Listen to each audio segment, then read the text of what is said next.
DreamHack ASTRO Open is brought to you by ASTRO, Monster Energy, Corsair, Zowie, and Intel.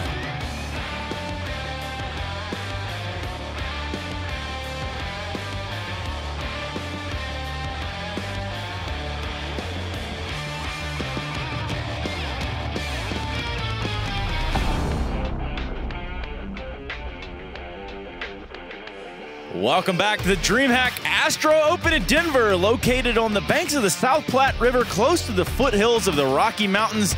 Denver was founded in November 1858 as a gold mining town. The gold quickly dried up, and the city moved on to become a supply hub for the new mines in the mountains. And ladies and gentlemen, let me tell you that they're not the only ones looking for gold around here, as we're trying to determine who's going to the semis today and who will ultimately be going home with the trophy tomorrow. My name is Stunna here on the desk. I am the host, and to my left, I got these two fine gentlemen in Dust Moret, James Cobb. Guys, we just saw, just a match go the full distance in a 2-1. Will we have the same thing here in LDLC and NRG? I think it's possible. I really do. I think it's hard to really pin down either one of these teams right now based on like recent results and changes they've had in their lineup, particularly on the energy side. So yeah, it definitely could be a three-mapper. Yeah, and I think what's going to be interesting about this best-of-3 series is the veto process, because when you have a team that changes rosters as much as Energy does, you're not really sure what they're going to pick. I mean, obviously we have an idea, but this will be interesting to see what they're comfortable on. It's also worth pointing out, to kind of add on to that, they've every now and then pulled like a map win against a top NA team like an EPL, but it's always seemingly on a different map. Yeah. So it becomes even harder at that point, because it's not like they're like a specialist on a map and they're always upsetting teams on one particular map. It seems to be very widespread, so that's a good point to make. Well, let's take a look at Group B and find out how these teams got to this point as it stands. Energy and Big in their opening match. Big coming out just pretty much stomping on Energy 16-5 early on yesterday. But ultimately, that put them in the situation they're in today. LDLC also having faltered to Mousesports early on. Similar scoreline. Two totally different teams, though. Let's talk a little bit about this group, guys. Yeah, so interestingly enough, Big makes out in first seed. I don't think anyone really expected that. Their recent performances, even at LANs, have been pretty poor. Even though Gob said yesterday in an interview they are a LAN team. Not at Mykonos. The results don't back that up right now. So it's good to see them playing well, though. Unfortunately, I almost want to say it was kind of a fluke, but I will give them some credit. They played well against Mousesports. They had some pretty nice boosts that they had, those little tricks that Gabi's known for, and they're able to pull a nice win. Well, we're going to be taking a look at LDLC first. That's the first team on the docket here. Guys, what you would think would be a team comprised of at least 2 veterans here in existence in Maniac. What is there to say about this LDLC team? Yeah, I mean, they just obviously brought in Devil as well, so they're going through a little bit of a transition. They didn't have any lands with this 5 coming into this. The previous lineup before Devil had some real struggles offline. They didn't do well at the European Minor, didn't do well at Copenhagen Games, weren't even really competitive at those LAN events. Online, you do see them occasionally taking maps off of pro teams. I think they're kind of sitting in the middle of pack of EPL, kind of like a neutral record. But they've also had some slip-ups online, getting knocked out of the Montreal qualifiers. Our Spirit Academy rings a bell as something that probably shouldn't be happening for a team like this. And the question marks really rise that I feel like they've been drained of most of their firepower. Like a lot of the guys that would have been good firepower for this team have went and moved on, like XMS, for example, the Envious. And so it's caused other guys that you didn't normally rely on to deliver frags to have to step up. That's someone like Maniac, for example, who has been up to the task, but you're really trying to see what is Alex Antonio going to give you. Yeah, and yesterday we didn't get to see much of LDLC. They kind of got routed. So it'll be interesting to see if Existence's style is going to work against a team that isn't as skilled as Mousesports is. Ultimately, I think they will probably have a pretty good shot here, and specifically because they are a team that is practicing and has a set 5, whereas Energy, like I said, they're not sure. I don't think they even know what their maps are. I think LDLC knows exactly what their maps are. That's a fair point. Trying to find that direction over at Energy, but at least within LDLC, we could talk a little bit about Existence and what he brings to the table, Dust. Yeah, I mean, he's one of those guys kind of like Gabi on Big that really can sometimes innovate and sometimes just bring these really crafty executes, and that's one thing you'll definitely see in this series. The team that's probably going to be a little bit more polished on their executes and be really well coordinated, always be on the same page. Very heavy utility usage on this team to take bomb sites is like one of their trademarks. plants, which the vulnerability to that is you don't have a lot left over for post plants, so maybe you can try to abuse that on retake situations, but definitely a team that's going to, like I said, just be really disciplined, really fine-tuned, and know exactly what their goals are. Well, energy, we've got a lot of that, got a lot of energy. Let's take a look at them now. Looking at these guys, though, this lineup coming together, having a decent showing here in EPL, not the best, not the worst, but ultimately, what do we know about energy? Well, I mean, they have a ton of firepower individually, and you know, Cirque coming over from Bulgaria. Bulgaria, that's what I thought, but I wasn't sure. I don't know that flag very well. But Cirque has been a superstar opper, at least within the NA region, since he's come over. And Breeze, who I put in my top 3, these guys have in the firepower. They just need the structure behind it, and I don't know if they had enough time before this event to actually get that with the new addition, Rico, who's on your screen. We haven't really seen much of him, even myself. He's not, well, he might be in Rank S now, but he definitely wasn't for a long time. He's just getting paid now, so yeah. That's pretty cool, right? Well, I mean, yesterday... I tweeted that, and I'm like, okay. Yesterday, he had a rough one. Opening match, opening LAN for all intents and purposes, kind of expected. I mean, no one really goes to their first LAN and knocks it out of the park. I mean, I guess some people do, but not usually. Few and far between. Yeah. So for him to have come in here yesterday and had the performance he did, kind of expected. Yeah, but he needs to have the mental fortitude today to put that behind him, and that I think that shows. I think what a good player is. If you can rebound from having a terrible first day with the team at a LAN, if you can rebound the second day and make a good performance, it goes a long way. It's also about Fugly, right? I mean, he's having to take on the in-game leadership role as his first LAN doing so, and he's also having to be called on to perform because he plays a more active role now on their T side. So that's another big question mark you have to think about, balancing leadership and still being able to put frags on the board, because he was actually finally getting a good fragging level online, but now this might hamper that a bit. Well, you know what else could hamper things? If the veto doesn't go your way. Let's take a look at the veto, because the maps are about to start flying in. Again, this is a best of 3. The winner will go on to the decider match, and the loser will be going home. With the big L. I'm thinking that LDLC typically bans Train now, but they're also pretty awful on Mirage, so they're actually going to go with the Mirage ban. If I'm Energy, I'm picking Train now for sure, and I think that's the way that they could lock this into a 3-map series.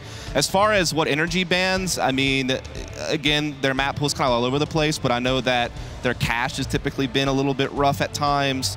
Most teams don't like playing a whole lot of Nuke, especially when a new lineup's coming together, so... Yeah, we could see a Nuke ban. They do go cache. Oh, they do go cache, yeah. Their cache has been abysmal, as you said. I think it was very surprising with the Mirage. I mean, obviously it is Energy's best map, even with different rosters. And then we see an Overpass ban. Okay, so the pick ban is going almost a little bit like I thought it would. Not in the same order, that's for sure. I'm definitely not surprised by the Overpass pick here from LDLC. It's probably one of their more successful maps online. And again, they didn't really have any offline results to come into with this 5. And then you do see that Train pick from Energy. I think that's really good. That's another really weak map for LDLC, who kind of changes up their ban between Mirage and Train these days. So I think that is the vulnerability, and they went after it. And Energy in the past has been good on Train and online in the NA scene at least.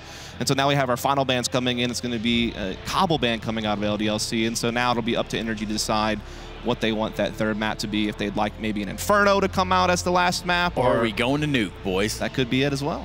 Either way, I'm sure we're up for a treat in the last map. Our first 2 maps are going to be Overpass and Train. Nuke will be banned last, leaving Inferno. So Overpass, Train, Inferno. Guys, I mean, can we say that the seesaw is tipped one way or the other in this veto?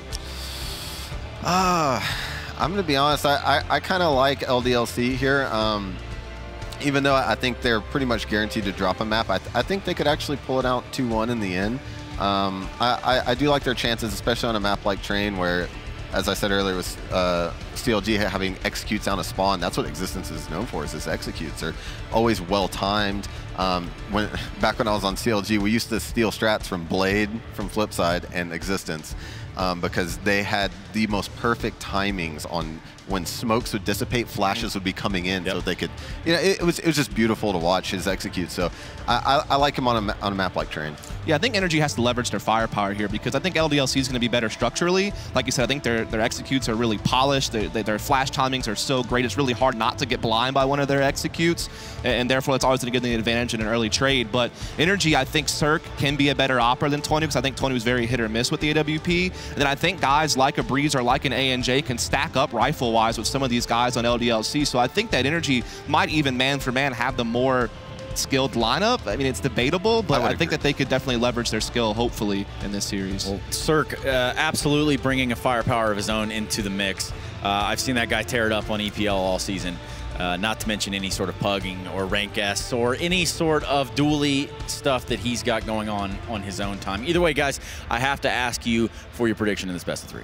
Yeah, I think I got LDLC going 2-1. I think it'll be super close. I don't think this... it all depends on how NRG comes out. If they come out really aggressive and use their aim advantage, which I think they have, I think they could actually take this 2-0, but with the new lineup and how they played yesterday, I think they're going to start out timid, and I think LDLC is going to capitalize. Yeah, I'll take LDLC 2-1 as well. I think Train's definitely out there for the taking for NRG due to the lack of comfort on it from LDLC, but I think that they should take Overpass. I think their executes will be on point there. And then when we go into Nuke as a 3rd map, I will, in fact, take LDLC. So.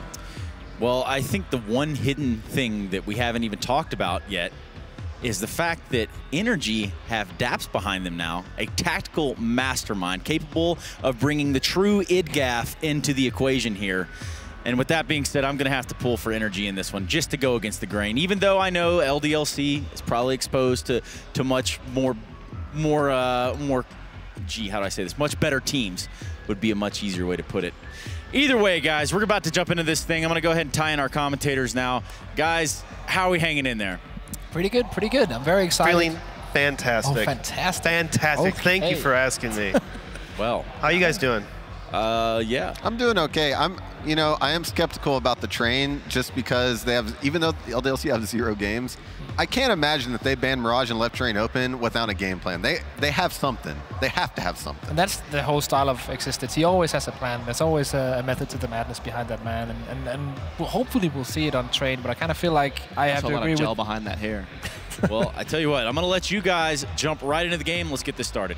Thank you. So we're here now. It's going to be another best of 3. It's going to be between NRG and LDLC. So who do you have? Because I'm pretty set on my favorites. You know what? I know a lot of people might think LDLC is going to win, but I think NRG is going to destroy them. Okay, destroy them? Destroy them. 2-0? Now, I think one of the problems that NRG had yesterday is, they have a new person on the lineup, Rico, and so their problem was, where do we put this guy? How do we use him?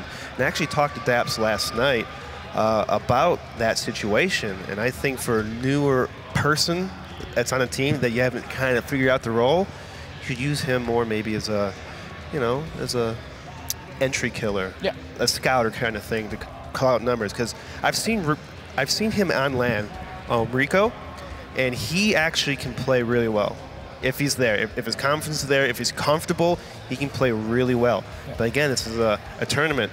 There's pressure on the line, and some people can't play under pressure. So I think this would be a good series for Rico to kind of test the waters. Can he overcome the pressure? I kind of feel like actually 4 players on that NRG lineup has that kind of mentality. I feel Fugly may be the most experienced one, also the most consistent one. But Rico, ANJ, Cirque, and Breeze, I feel like all 4 players can play magnificently, but sometimes they'll just not show up, and I think that could be the problem. If all 4 of them at the same time decides, okay, this is going to be a tough day, then LDLC are going to take it. But if, let's just say, 3 of them shows up, I think that's going to be the win for NRG. And I actually, even though I feel like the desk is right, LDLC are slight favorites, I feel like NRG could take this one. Yeah, especially with Cirque on the AWP, if LDLC does not have a solution to Cirque, because his AWP is pretty incredible, and even top teams, like SK, have a hard time with him. So I think if Cirque is positive, okay, because we saw yesterday he was face palming, he was getting upset after every single death and kill. He needs to relax. You die, whoever's fault it is, just move past it, stay positive, and go on the next round. Because if you keep being so upset over things in the past, it's going to add up. It's going to hang on to you like a stench. It'll just never go away, and it'll make you play worse. So Cirque just needs to be in a positive mindset, and I think he can do really well. Same as in CS, as in life. Yeah, it's almost like the same thing. I apply how I live to how I play CS, vice versa. All right. There we go. I wake up thinking of tossing pop flashes for my teammates as I make eggs. Oh, that's nice. But yeah, I have to agree. This is going to be very interesting because we always, as you said, like that kind of person can make or break a team. If that kind of person gets aggressive or gets really angry about a situation that has happened, usually in Pro CS at least, every single player is aware of the mistakes they're making. So the fact that you, like, for example, if it's me and you playing, you make a mistake, if I keep reiterating that you made the mistake, it's not helping. You're not going to get anything out of it because you already know what you did wrong. And that's a problem. Some players who feel like maybe they're like a bit better than the rest of the team, they'll have that tendency. And almost every single team in the world has had this problem. Some work through it, some do not. Ego is a downfall for many great people in the history of our kind. And that's something we all have to constantly fight and battle. That's why you should do hot yoga and meditate. Get rid of the ego, everybody. Please. Everyone is great. Let's think that, okay? We'll take that for a second as we look over at the crowd here in Denver. Let's get some waves up. I want to hear some noise this game. I didn't hear you guys that much in the last game. I want to hear some yelling after rounds. Definitely. I like that. I like the crowd setting. It pumps me up. The atmosphere, of course. One of the best things about LANs, like even back in the day when there were no crowds and people just stood behind each other. There were some, you know, like little ones, like little crowds. That was the best thing, like having that game where you both had pressure, but also when the pressure amounted into you winning a round, you just felt so good. That was the best feeling in the world. It's so good, and that's why I miss landing. Yep. I wanna land more. Same. I really do. That's my dream. Keep landing until I fall over and die. That's a pretty good life plan. I like that. I hope so. I hope so. As we were waiting for this to start. Yeah, that's what I was about to say. We're of course still waiting here, guys. Getting something done as the players. We of course want them to be 100% ready. There's no reason to start if the one team is only 90% ready. Everyone should be ready to go before we go live. But even game, you know, keep the game even. Everyone on the same starting foot. We'll see, and I think the teams are starting to ready up right now. Yep. I'm thinking, Now, I know Overpass seems to be always a European dominant kind of map. You always see Astralis pick it. You see the old Fnatic used to pick it, you know, all off boost and whatnot. What do you think? Do you think LDLC could have a pretty good chance on this map? I think out of the 3 maps, I think this is the one that LDLC are going to take. I think the problem arises if NRG gets close or take this map. If that happens, I think actually it could be a 2-0 for NRG. So I feel like this is where LDLC has to come in and say, okay, we are the more structured teams, we have more executes, we have this whole strat book, we have a mastermind in existence, we should be winning this map. When the other maps come around, we'll take that then, but this is the map we need to win right now.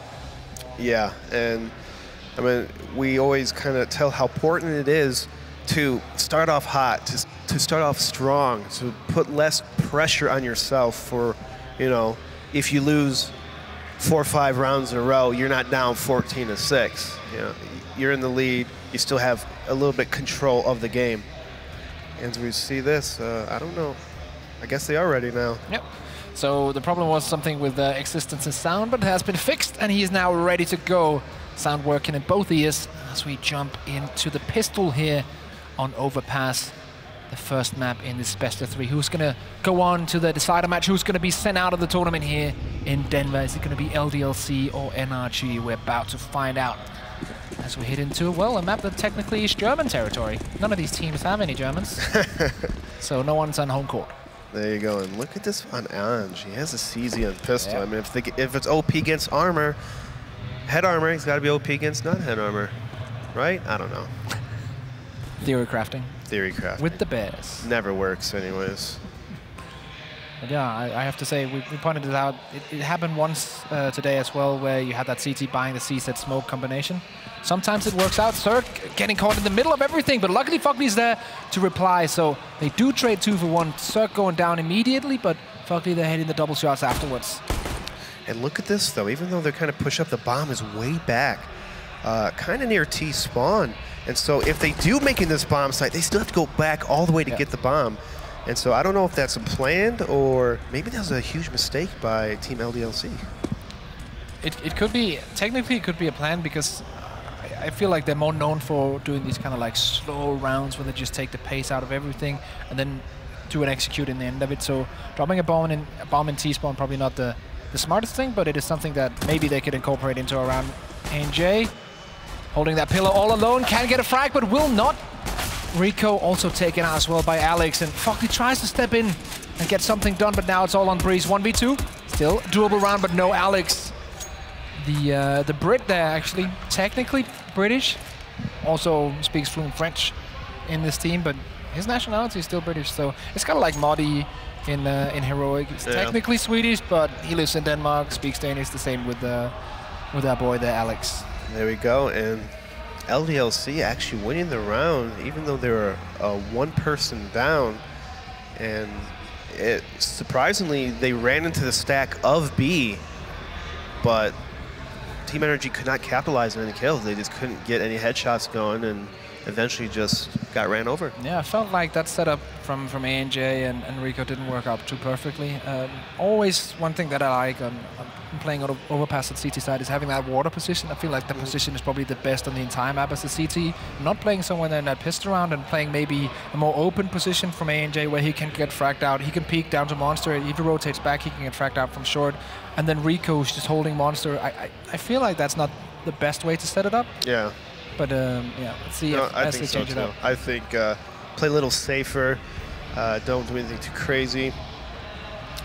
And I mean, if you have a man advantage, usually you don't want to take the risk. You want to make if you're down a person, that's when you need to take risks. Yeah, that's when you can push out and maybe do something that I'm not going to counter for or something like that. But when you have that one man advantage, just play the defensive angles. Even if you can trade 1-for-1 and then have the retake come in and wait for that, then that's obviously the better choice there. But this time around doesn't work out. For NRG, LDLC will get the pistol. We had Maniac drop from the server. He's back now, and we are almost ready to jump into the game once more. And there we go, match is on pause. We're ready for round 2 here. And we do have a set of pistols here, but some money being left behind on NRG actually like this. That means that they can get full utility on that first buy round. CZ-75s and Desert Eagles, still very dangerous. Very much so. In a map like Overpass, there's a lot of nooks and crannies that you can hide in and off angles that you can choose from, which can be a kind of a nightmare for T's if you don't have a methodical, clear every angle approach. But a team like LDLC in existence, I'm sure they are pretty methodical and try to clear everything that they can. That's pretty much what you can count on, even though everything else goes wrong. The methodical style of his existence. Even though he's bottom fragging or anything, he'll still have that kind of mentality. Close range frags coming in. Breeze could have a chance here. Oh, he will be shut down from the back. He actually does get a chance to move in as Alex just removing everyone. Breeze hitting a couple of shots, but will only result in 1 kill. So Alex and Twan are going down low, but none of them dying. I'm surprised. How come no one turned around after he got shot in the back? I'm sure Existence should have called, hey, there's a guy behind you. None of them. They just kept on going. It's like, hey, you know. Yeah, that's an interesting choice, of course. I'm pretty sure the information was given. Maybe he just said, keep on pushing, don't stop. I'll have him in the back, maybe?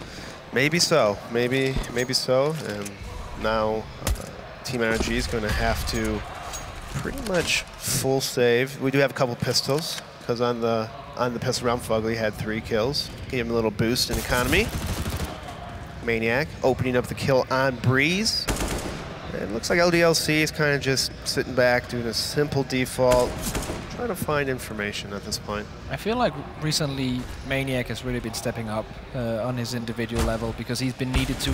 As the Des talked about, they had a lot of the hard hitters removed from the team, and forcing guys like Maniac to step back up and say, okay, I'm just not a support player anymore, I can actually also carry this team kills-wise at some point. And I feel like that's a very important thing to have a player with his experience also not be the star, but be one of the players like that third star person that can always step up, kind of like a Rain in FaZe, even though those two people are very different in playing styles. But the idea is kind of the same. He can step up and be the difference maker at some points as well. And his name is Maniac, so you want him to be doing well. So when we're like casting his matches, we can call him a Maniac. Yeah. There you go. It's hand in hand. There we go. Existence getting aggressive. Pushing into that combination on that B bomb side as ANJ jumps into the fray. Rico with a double, one of them burning Existence alive, doing a lot of damage with those Molotovs. Breeze's position close by is very nice. Devil taken out as well, and perfect round from NRG, but let's not forget they had a couple of MAC-10s in there on that T side, but still nice that NRG finally get on the board. I mean, I do like the idea of a fast T strat, especially on this map. You take water and stuff, but once you start seeing the smokes and Molotovs coming through short, maybe you should just have stop. Because on the first, if you're playing against the CT first gun round and you won the first 3 rounds, you want to kill as many as possible before you lose, because it's so expensive to buy the M4s and utility. And Team Energy did not lose one person. Oh, here we go. Flashbang coming out. Breeze taken out by Existence. He was way far up. Breeze did not count on him being that aggressive. And now it's Rico on this bomb site. Him and ANJ holding it down. Existence just going back and forth here. The bomb is still on the back of Devil, now dropped in T-spawn.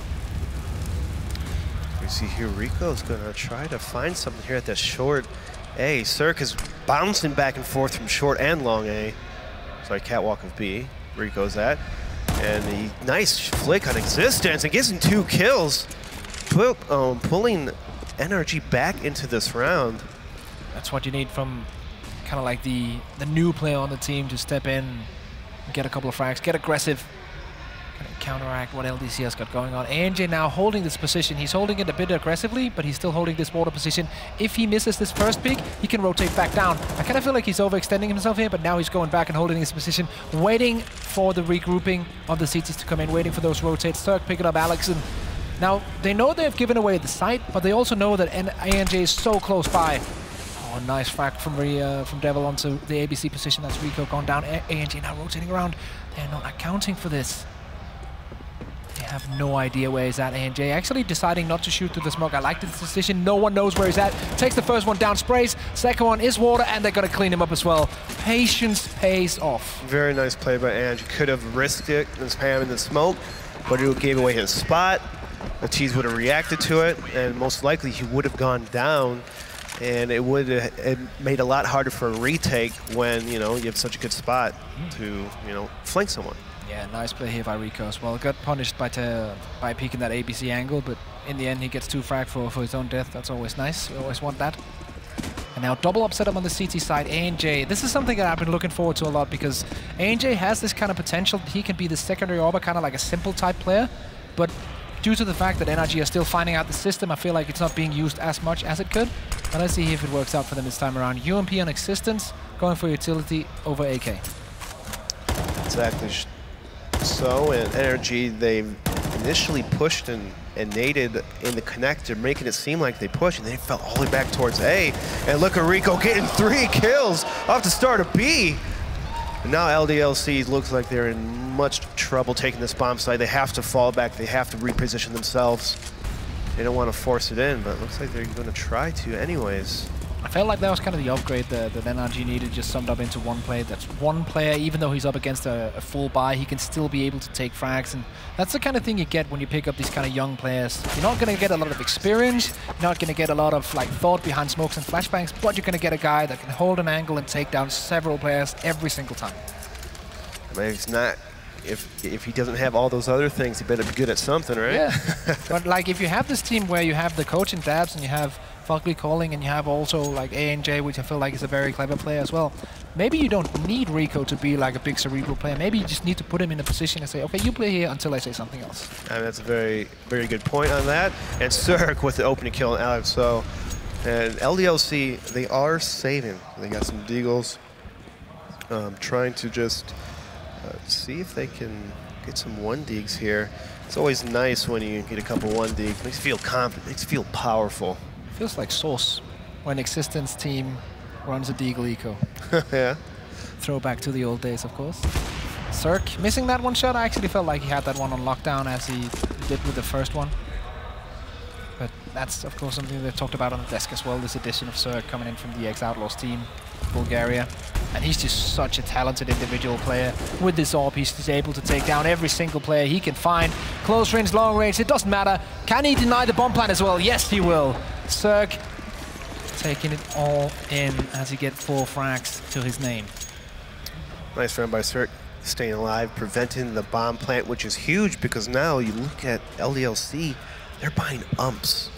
They're literally buying 4 umps right now instead of AKs. It seems like they're still in May of 2017 where the ump meta was still like viable. Yeah, and by guessing their money, I thought they could buy some rifles on top of that, so, okay, interesting call. Existence at work right now, showing us maybe he has something that we don't know. Usually Existence says a lot of things that I don't know, because he's a very, very smart CS player. Let's see if he can make it work, because you can have all the fancy tricks in the book, but if you can't get rounds from them, they don't really matter in the end. This is true. Cirque very aggressively pushed up, and this might work to his advantage because LDLC has no idea he's behind. Now they do. He gets a shot from the back, and now he has to reposition himself to long A. Cirque is trying to stay alive. Going aggressive here. Alex is getting caught off guard by Breeze, and now Falcon coming in from the back as well. LDLC being picked apart here, going perhaps a bit too aggressive because they're scared of Cirque being behind them. They push up and trying to get aggressive positions. LDLC not getting a single frag that round despite having UMPs and utility. Well, at least they get the bomb down, and with that interesting UMP buy and the bomb plant, LDLC is sitting on lots of money, around 6.6 thousand on average for everybody, so nice little something new from, you know, I like seeing new things. And here we go. Timeout coming in for Existence, as one could probably expect. They have this one big round coming up. They want to make sure that Strat is on point. Existence communicating to the boys, him and the coach in unison, trying to find out what's the best way of attacking this NRG team. How are we going to get another round on the board, and how are we going to try and deny? Now we know that Cirque plays this aggressive orb. We know that they play a good system on the B bomb side, so I feel like what they need to do is think about how they can use the utility to kind of deny those two things and then work off that. Yeah, as we see here, Cirque though going to smoke out close stairs. Not really going to do much with it, just maybe make some noise, try to bait a couple flashes, utility, just a little chip. Very nice. Always to kind of trade out that utility for nothing. If you can get your opponents to waste 1-2 flashbangs, maybe even a smoke, without really giving much away of information about, okay, he's still holding short, they haven't left it. If you can do that, then that's going to pay off in the end of the round when you come down to that execute position. If your opponent is out of utility by then and you have a lot to spare, it's a big advantage in your favor. Yeah. So we see LDLC taking it super slow, making sure that no one's pushed up. The methodical textbook play, which can work against teams that aren't as skilled, but against a team like NRG, I feel like the slow play could be a little detrimental. So NRG does have a lot of people that they can frag, and they can be very aggressive. As you see, Rico is actually pushed up in the water. Yeah. And this is going to be trouble for LDLC if they come back to B and they don't clear this water. Also, Rico could flank. Yeah, also because Breeze's position is so good. Like, he's going to peek, they're going to think, okay, when they get like, okay, Rico will catch the first one now, and the whole situation goes away, but it doesn't matter. Rico just getting the frags, even though his teammate's dying off. The whole double play doesn't work out, but Rico steps up, takes 3 of his own, and Devil now trying to make his way towards the bomb side. He has 20 HP and a Dream, and he will be taken out close range off by ANJ. The 2 guys there, ANJ and Rico with 2 each. Rico showing a way different player from yesterday. I'm sure that has to just be a little bit of the nerves hitting you, but he's playing phenomenal. All the impact rounds, all his kills are impact kills. Yeah. They're gun rounds, and they're multiple kill rounds, so Rico just turning it completely around this game. Also that kind of situation where he loses his teammate and he has to face 2 different angles at the same time. He still makes it work. He takes the first guy down, swings back, and takes the double in the end, so making it a 3K from a very hard position to start with. Yes, that spot is very difficult if you got people coming from connector, coming from water, or from long B, I should say. So we see here, LDLC is able to afford weapons again because of the round loss bonus, and looks like they're going to work towards A. Long A here, and NRG set up for this. This is dangerous. Cirque with a on-point first bullet. Second one goes his way as well, and now they also have Fockley to do the backup if they come too close. So now Cirque can technically rotate back, and ANJ is holding short. Maniac gets taken out. And Cirque, actually, I think he hit that shot but didn't get He did. He hit the shot, and Cirque just keeps re-peeking, and that's one of Cirque's kind of weaknesses, and is that he keeps re-peeking. He keeps trying to find information by looking, and if you know this, you could really counter his play because he has insane aim. Yeah, that's one of the things with younger players coming into their first pro teams. A lot of them will really try to make a name for themselves and perhaps play that extra 15% aggressive, where with the aim of Cirque, he doesn't need to play that extra aggressiveness. He can just hold back because his aim is so phenomenal. Yes. But no worries, he's gonna adjust to that over his career. Pretty much every single player does. I still remember back in the day when in Source when Device was coming up, and it was so irritating to play against him because even though you knew that you had an advantage, he would still re-pick you and re-pick you because he knows his aim is so good and he can take you out every single time. He's learned that, played a more conservative style now, but everyone gets there at some point. Yes. Through time and experience. And now LDLC is going to take another tactical timeout, their second one of the half. And I mean, I'm not surprised. Nope. They started off 3-0, and now they couldn't find their footing since then. Really haven't figured out how to beat this NRG with Cirque and Anj actually with their 2 offs have proven to be a little troublesome for LDLC. And on top of that, Rico just having a lot of multiple kill rounds. So I'm thinking maybe not go this slow default. Maybe go something a little more explosive, I think. That's what we were talking about earlier, this fact that they have 4 players who are going to be either having a good day or a bad day. And right now, 3 of them are showing up big time. Like NJ, Rico, and Cirque are showing up. Breeze doesn't even need to do a lot. He's been getting a couple of frags, so it's not like he's on a negative scoreline.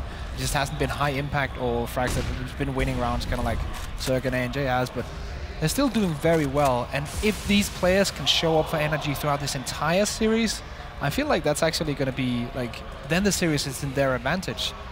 That was the one thing that LDLC could maybe have a chance if some of them, like ANJ, he got stage jitters, or Cirque had a problem with the teammates and everything. If all that is out of the picture, I feel like NRG are the favorites. Yes, indeed. And they're doing well in the EPL for a reason. They have a good game plan a lot of times, strong fraggers, and they can pull out clutch moves. Like Cirque, I've seen him just do ridiculous things, and you have to have that X factor if you want to be a top team. You have to have everything. Nice shot from ANJ. Once again, he's just holding down this position. No one can come through. Rico, that monster as well. It's almost like the terrorists are afraid of going in, and I can kind of understand it. I wouldn't want to peek against Rico in that kind of position. Yeah, not at all. And Alex O's just sitting out in catwalk, getting torn up from the floor up. So now we have this Byron coming in. It's quite interesting because a couple of the players are on lower economy, and then you have Maniac, Chuanu, and Alex, who are all on 5.5k. So you're going to have 2 players who are either going to go pistol utility or UMP utility. And yeah, that's going to be the case. Okay, actually they're going to get the orb on Chuanu. And then 2 pistols and 2 AKs. Yeah, that's so a weird thing that 2 players have such low money and the rest can afford AWPs and rifles. Guess I didn't pay attention to what I don't think they bought anything last round, did they? No, I'm kind of wondering if it's something that goes a few rounds back. Yeah. Because it's still, it's a 2k difference, and that's a big difference in money at this point. Maybe a missed buy or a missed call or something. See here, Alex lining up for this B take. First of all, you gotta remove Cirque, but Cirque says, I'm just gonna step ahead of this movement. Gets flashed out as well, but they don't peek the flashbang. It's just open for him again. Time and time again, Cirque are just taking them to school at long A, showing them how to do this, how to hold this. And now he's rotated back. He's taking the advantage, gone back behind the smoke, and now waiting for the terrorists to kind of come into his crosshairs. Fugly's up in a pretty good spot to get at least 1 kill, but no, Devil takes him out. Alex O taking out Rico. Cirque with the AWP on Alex O. Maniac trying to make something happen here. He does get a kill, and now it's a 3-on-1. All of a sudden, LDLC just turning this around instantly almost. And ANJ at this point, the money is fine for them, so technically he can try and do his best to deny a few weapons. Let's see how he's going to play this, if he's just going to go full-on aggressive, because I felt like the Deagle close range is actually a bit better with that AWP, unless you can hit some insane no-scopes. He does have a lot of utility as well. So this is a lot of money he's technically throwing away. They have a lot of money on the bank account as well. Yeah, a lot of people have 16,000. You just want to get as many kills as possible. Smoke for the bomb.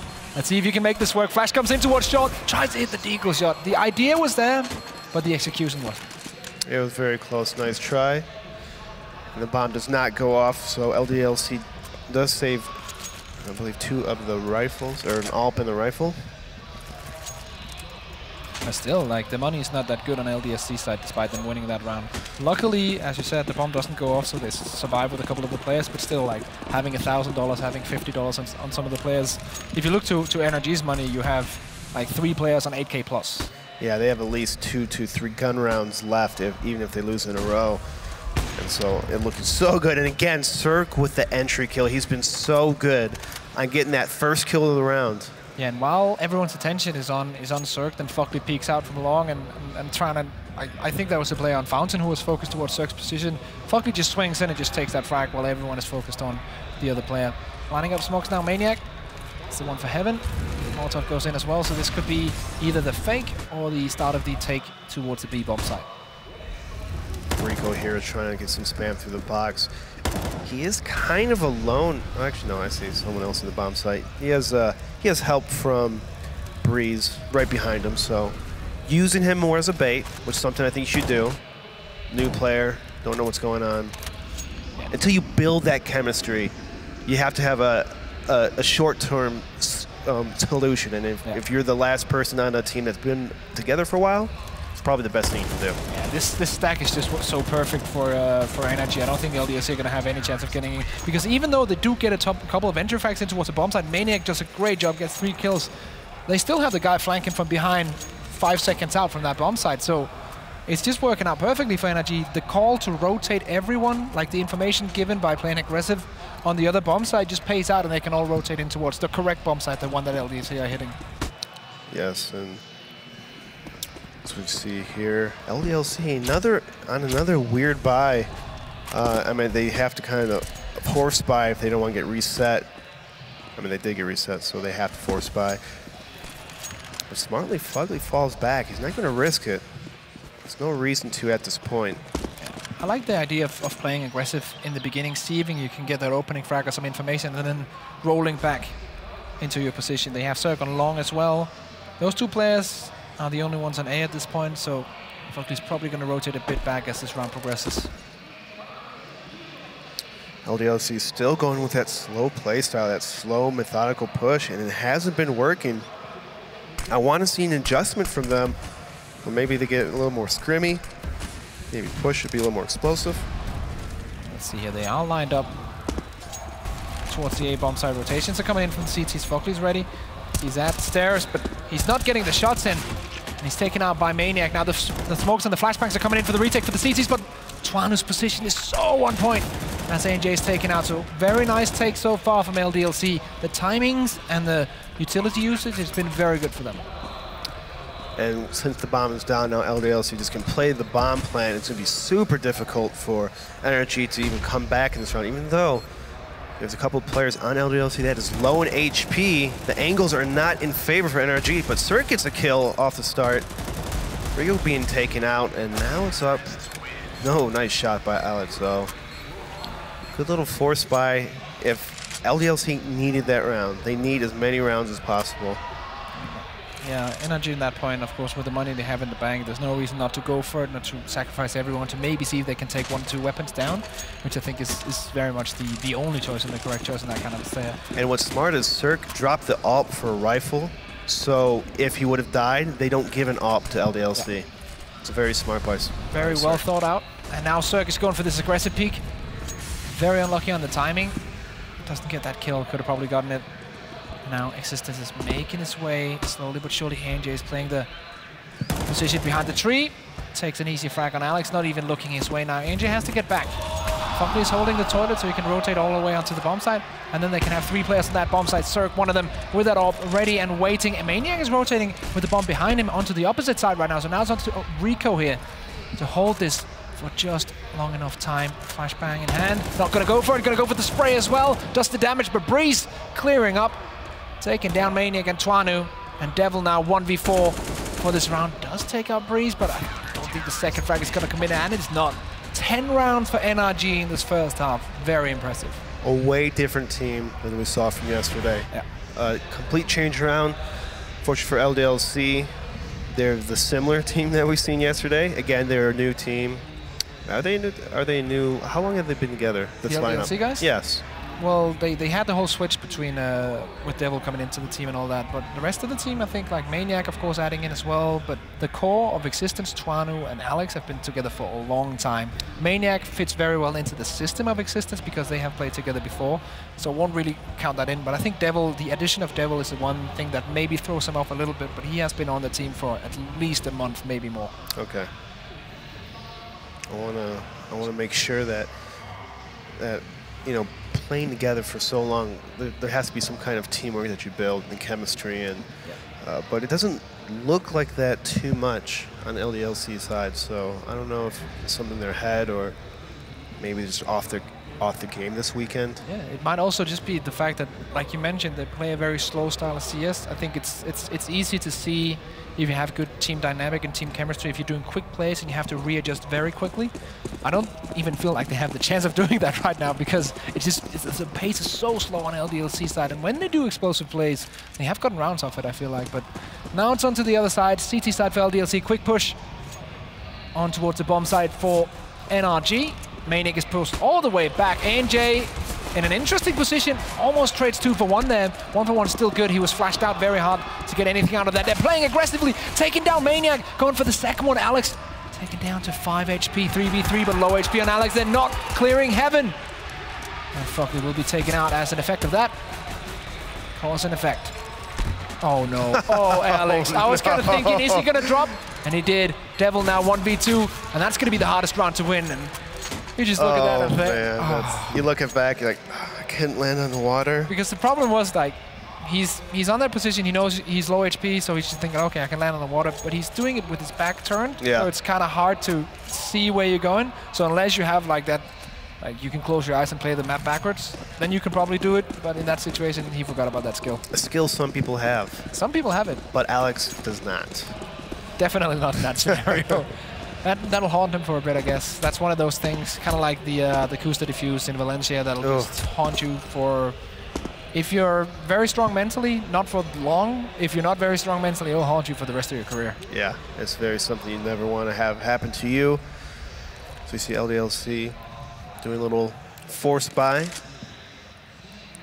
Toinu. Yeah, it's French. Toinu. It's supposed to be hard to pronounce. I took Spanish, so I'm not good at it. I think it's Toinu. I'm not sure actually. Toinu? I just spent a week in Paris and I still can't pronounce it. That's how hard it is. Well, obviously he didn't buy the armor because he is the AWPer. I like seeing that. You know, you got to plan ahead. Yeah, that's good. I've been criticizing some players for that, not doing that in the early game. Makes you wonder. Toinu is an intelligent human being, so he's definitely counting for that. And now NRG is playing a super slow side of the speed. I like just kind of waiting out. Is making LDLC second guess themselves as they sent the third person back to A. And now this timing window, I think he just got back to heaven. So Alex just came back to heaven, and something happened because NRG sensed that he over-rotated to B, and now they're going to hit towards this A bomb site. ANJ is here to make noise. Maybe get a frag or two onto the B bomb site, keeping these CT players there while the rest of the team are hitting the opposite side. Existence in big trouble, but the flashbang is very good. He will get one off it, but Rico coming in taking that revenge frag. Twanu now from long with that AK-47 holding the smoke. The time is ticking down. The bomb is being planted. They're not going to have time for this, I think. No! Twanu, the round saver. ANJ will not do anything. Somehow it works out. And LDLC with another round. It looked a little rushed by NRG where they're taking it so slow, and all of a sudden they had this call to just start rushing towards A, and that happening caused like Serg right there to run a different route from his teammates. It made people panic a little bit, and then Toinu ended up getting like 3 kills at least just from being in the right spot at the right time. Yeah. Standing between those two smokes with the P250, forcing people to run straight in front of you and not seeing you before you see them, gives you a very good advantage of getting that first strike. Then he has the AK, he rotates back and plays a more passive angle, and it works out perfectly. This is actually the 3rd timeout that LDLC are using right now. That means they only have 1 left for the entire rest of the game. Yeah, it's very interesting that they call a timeout after they won a force buy, knowing that NRG will probably force buy back on them. So I feel like maybe the timeout was just maybe not necessary in this situation.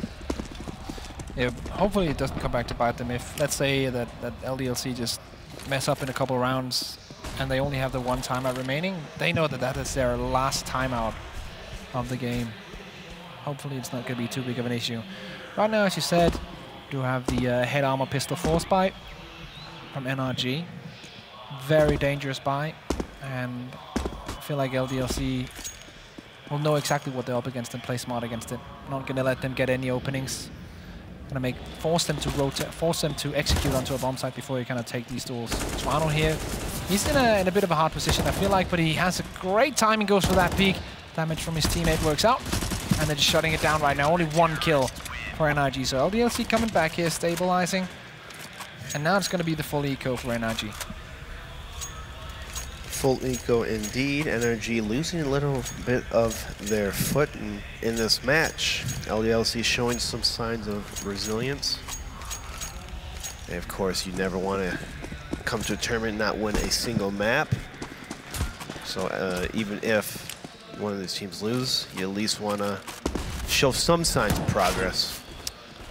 Tried to go for the well, Existence got the good spawn. He got the pop flash from his teammate going over, but ended up not doing any damage, taking a bullet to the head, going under 63, but still I feel like this is a round that NRG should have, or LDLC should have no problems whatsoever winning. I'm pretty sure they have recognized this, that's why they're playing a bit defensive. Yeah. Just gunning them down right now. Yeah, with rifles too, they can just use the range game. They're always peeking these long angles, so they have Glocks. Like, even if you headshot a person with a Glock from long range, it does like 3 damage. Yeah. It's ridiculous. It's not the best gun for these kind of duels. Let's just agree on that. As LDLC go on 8 now, so the kind of space between these two teams has diminished a bit. It's only 3 rounds between them. But now comes the buy from NRG, and we haven't seen a lot from them apart from the pistol. So I'm kind of expecting this round to be the first like quick pace execute we're going to see from them this half. You see, there is no AWP on Cirque. He is so strong with the AWP in his hand. And so for him to have the rifle, I mean, he's still pretty good. He won't be as much, in my opinion, as good as if he's an AWP. Like, if he has an AWP, people are scared to peek. They're scared to move. But with rifle, who knows? Yeah, also certain type of players that just will have that advantage with an AWP, and they're not, because they've used so much time. Guardian is a great example of that. Used so much time on the AWP that when they finally get on the AK or M4, they don't really feel at home, they don't really feel that confident as they do on the AWP. So you see here, NRG, they have all 5 people committed toward this A area. And if they don't check this long, Existence could be in big trouble here. But Toinu is trying to bait for him. It does not work out as Existence gets taken off. The flashbang timing was off there. Yeah, really off. And Toinu decides to push up a little bit. I like to change the pace. You gotta get a little risky. You gotta make sure you got these, have to get these kills if you want to stay in the round. 2 bait angles. Rico doesn't care for one of them. Second one just around the corner. It's been shown now. No revenge track to come in. Twano is allowed to take down Rico with no repercussions. 4v3. Devil in a tough spot. Twano as well taken out. They knew his position. He actually decided to stay there and eventually was removed. 3v2. Maniac coming in back with 2 of his own. And now it's all... How's he... Like, how's that allowed? I was watching his point of view over here, and it's actually pretty ridiculous what he just did. Okay. It was pretty ridiculous. So, he hit some amazing shots. Okay. Amazing shots, and NRG did actually a poor job of watching and expecting the flank because he came from the stairs and just ripped here we go. NRG consistently. Just 4 kills just in the back. This is detrimental, and then the kill right here. Okay. I can't really say nothing about that. There's not much to do aim-wise in these kind of duels, but as you said, like, should at all points expect someone come in with a flank. Yeah, on a map like this, the rotations on the CTs are always going to be a lot quicker than other maps because there's so many spots and ways you could just snake yourself into. And so you got to always be aware, or be patient at least, in those kind of situations. Smoke towards heaven from ANJ. The rest of the team are trying to execute off this. Maybe they're going to get a frag. Nope. They're just going to get spammed through the smoke. Zerg last time standing, and this eco has pretty much given them nothing. NRG now 1 round away from being tied up. LDLC bringing it back, and here comes the pause from NRG. And this is something you didn't want to see. You're up 10-5. You win the pistol.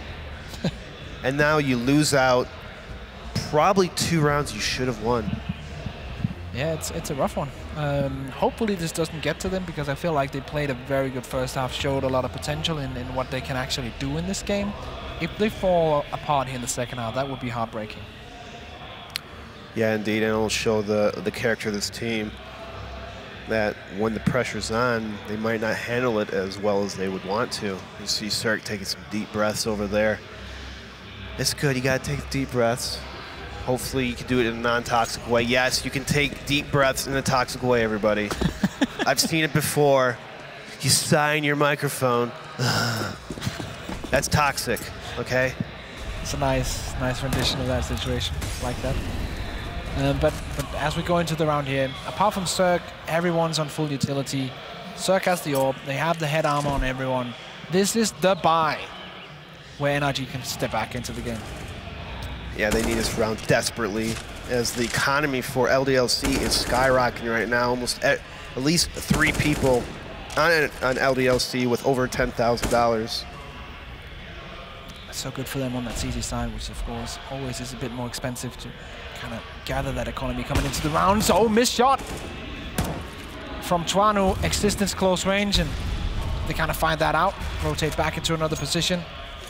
Now running down through the connector. ANJ trying to open up from water if he can go in and get this angle, if he can get the timing right. And they missed it by a second. That door timing timed with ANJ's peak. If they could have got that right, that would have been perfect. Still get a couple of frags out of it. 3v3. Smokes are going down towards that bomb site, so it's still possible. 1 player water, and Alex, I think it's going to be the hardest one to take out in this one. If they can take him out, they may have this round in the bag.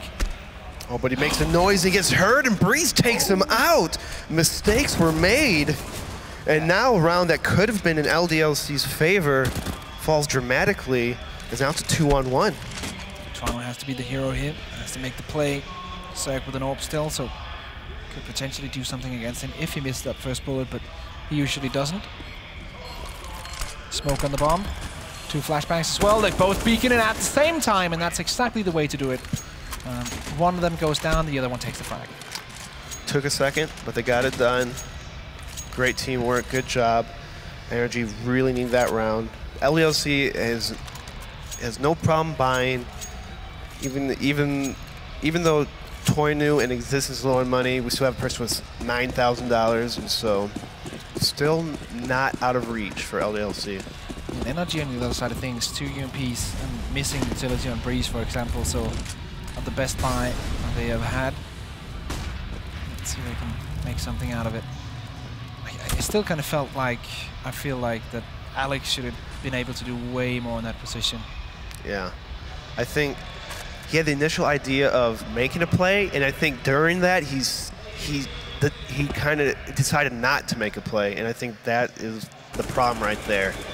You have to commit if you're going to commit. Don't just half it, you know. Decisiveness is so important in this kind of situation, because if you don't commit 100%, then you might as well not do it. Yep. Good. It's very good advice. Also in life. Yeah, also in life.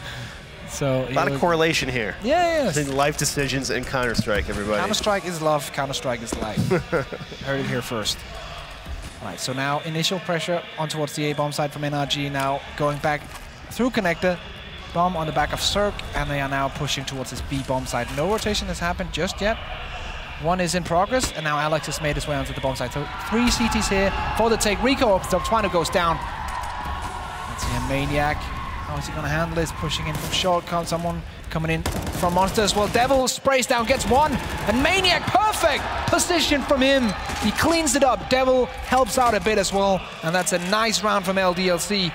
And this is resetting NRG money-wise. And you said it, if you should see Maniac come alive here, and there he is. He's made some huge plays for LDLC, and to really just hold them in this game. And now NRG's will be taking a timeout. I think it's a much-needed timeout. They need to kind of regain their steps, slow down LDLC. And from LDLC, I see a tell and their CT side, at least for this map, for LDLC. You'll see a lot of times that they'll maybe play up or play very spotty. As soon as they see something or hear something, they always just fall back very defensively. So you could really abuse that if you know that as a strat caller. You know, a lot of fakes, a lot of pressure to where if they're always playing the site, they lose that map control, and then that's when you can make your magic. Yep. So against a team like, let's say SK, very known for putting pressure everywhere on the map, it'll cause a team like LDLC to play super passive, and that's when SK will shine, is when you're playing super passive. That sets him up for much favored duels, and also setting up the perfect smokes and Molotovs to get into the bomb site to get the perfect execution in the end. And yeah, I feel like NRG has the tools to counter this. They just need to realize it. That's the hard part. Yeah, it's harder to see this while you're playing them than us. We can see everything on the map. Obviously. Yeah, that's the one thing about watching CS and not playing CS. There's so many, such a different experience. Twanu with the orb existence, cleaning house as well, spraying away with the AK, and Twanu just taking it all in. There we go, 12-12, all tied up now in map number 1 between LDLC and NRG. And money's still not looking good for the NRG boys. Not at all, as the momentum's complete in LDLC's favor, and NRG's going to have to save one more round. So potentially, LDLC will be taking the lead again on this map. We haven't seen that since the beginning after the first 3 rounds.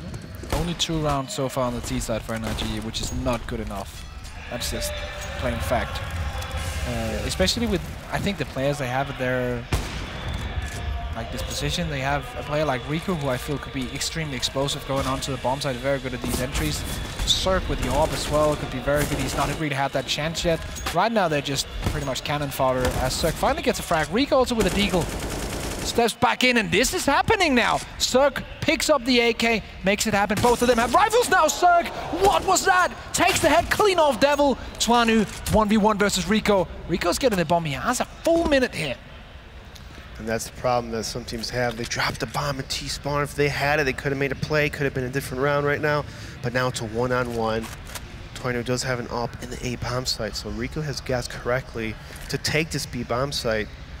And it's going to be up to Twanu to really retake it, because Rico is low on HP. What kind of position is Rico going to take here? I'm very interested in this. I kind of like this move.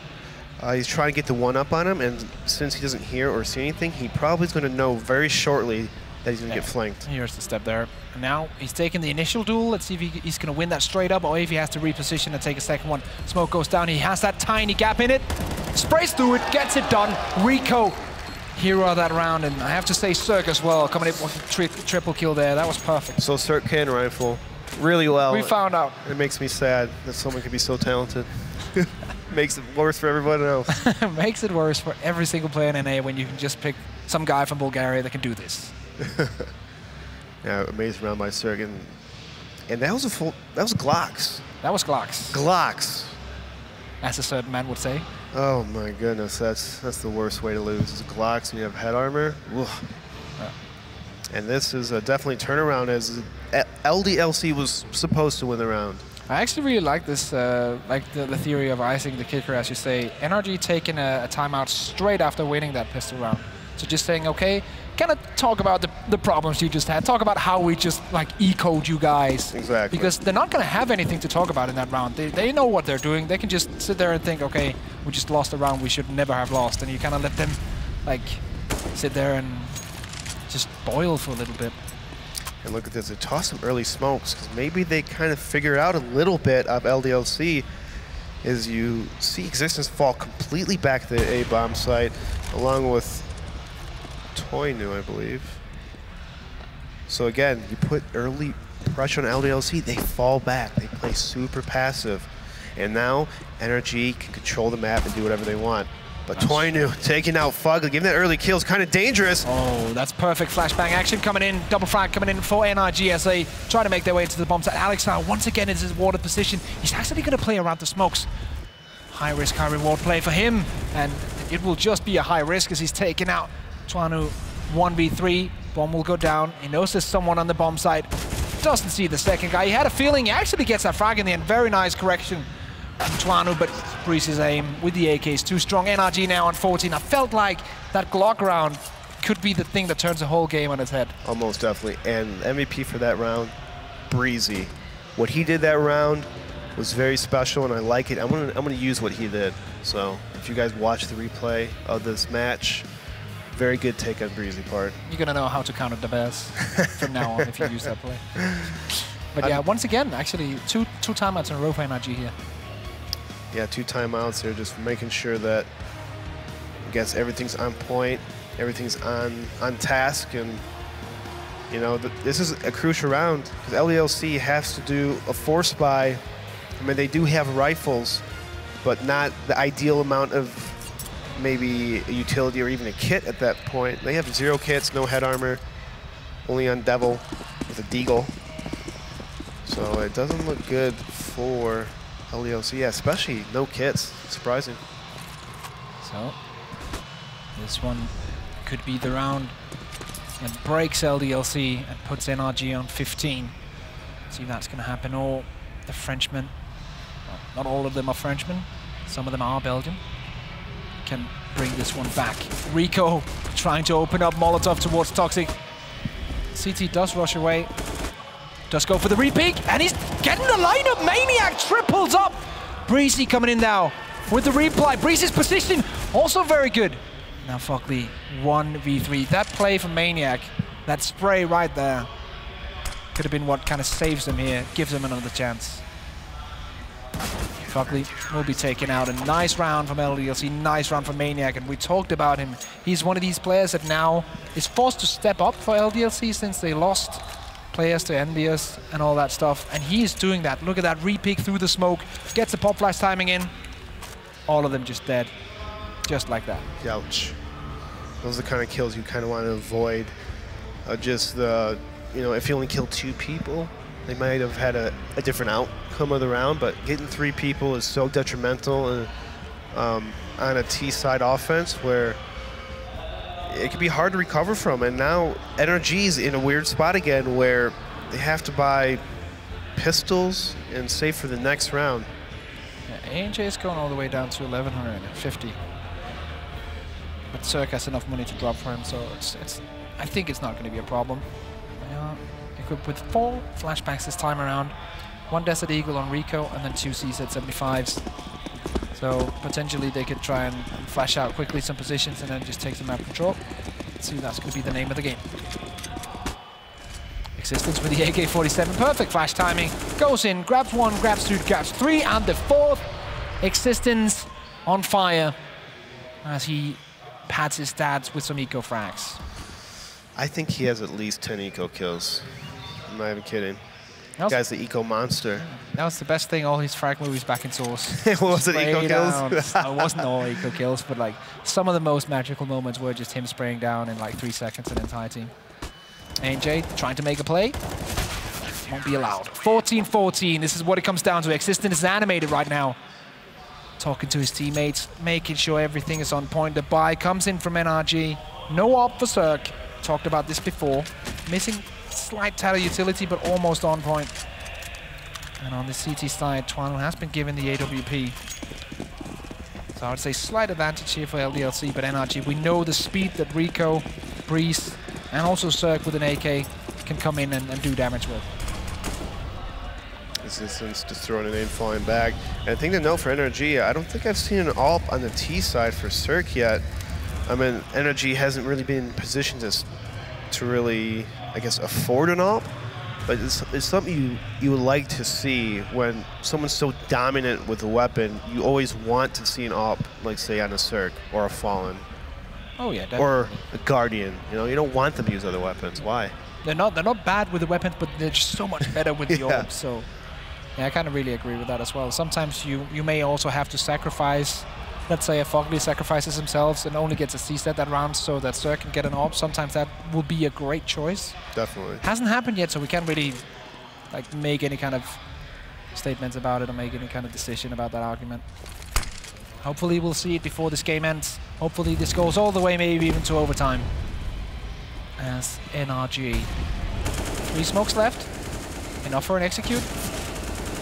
And look at this from Existence, flashing through the smoke, going for the peek, and he does get one, does get the second as well. And that could be the play that brings him on 15. Can he get even more out of this? Existence, they line up for him, but luckily for him, Twanu is there with the reply. ANJ, once again, the lurk roll, trying to come in here, trying to secure frags. There's another one just around the pillar, but Devil will shut him down. 1v3 now for Breeze. Has the bomb, but apart from that, this is a very hard round. Yeah, with 15 seconds, he's probably going to save. Yeah, of course. Gonna have to save it. And again, NRG, they had the bomb all the way at T-spawn, or right above that ladder in T-spawn, and you know, it kind of hurts me to see when teams continuously drop the bomb in random places, and I don't like it. It's such a small thing as well, so it's kind of like it's not something that takes too much work to implement. It's just remember to bring the bomb with you unless you're running the slowest play in the world. Yeah. And Existence was a huge play right there. Who's over here with his knife out? Fugly needs to focus a little bit more on the game. Because I know he's a strat caller, so his mind's probably everywhere. Yeah. But that's the hard part about the strat caller. You have to have the balance between calling and actually playing the game itself.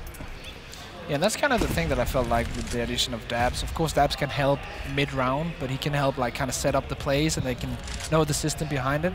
Maybe that would release, not completely, but kind of like put Fugly in a position where he has Dabs to help him out. Dabs was, of course, a caller before, so maybe that can kind of ease it a bit for him, but it's still a very hard task, as you say, to play that IGL role. Still do frags. Here we go, Flash is coming in, Existence completely flashed out. Twanu will get 1 frag. Fugly with the CZ 75 gets the jump on his opponent's in-game leader. In-game leader versus in-game leader, getting that battle 1 for NRG, 4v4. This could go into OT. They have the bomb down. They have a couple of weapons as well. NRG, could they bring us on 15-15 right now? Maniac coming in from the back as he has done many a time before. Rico with 1 frag. Twanu is the hero with this AWP right now. Alex coming in from the back as well. Rico and AJ now all alone in this. Rico with a big amount of HP. They've not gone for the defuse yet. They're playing the same position. Alex is trying to make it happen, but AJ with the UMP not going to make it happen in the end. I thought he had that, but no. LDLC steps up, get the defuse in. And it wasn't enough. Little too late, and that's a heartbreaking loss. I for feel NRG. so bad for ANJ because he felt like he had that round. Yeah, they actually had a pretty good round there, getting the bomb down and getting those kills, but just a little too less. And NRG, that was their map to lose. I felt like they were in control for the first half, and then second half, it just kind of fell apart for them. Yeah, I kind of felt like at the end, they found out how they're gonna like run the structure, how they're gonna run the system on this T side, but it was, as you said, too late. And you have to have that figured out before you get into round number 26, 27, all that stuff. So it will be 16-14, very interesting game so far. The only problem I see now is that if NRG takes this loss too hard, as you usually do when it's a 16-14 on overtime loss, and then just get completely run over on the second map, that could be a thing.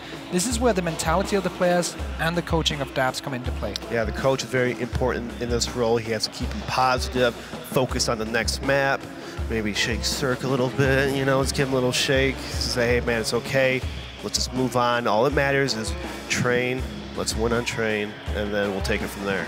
And talking about train, we're going to take a short break and be back with that map, the second one in the series. We'll be right back in a few minutes, guys. See you then.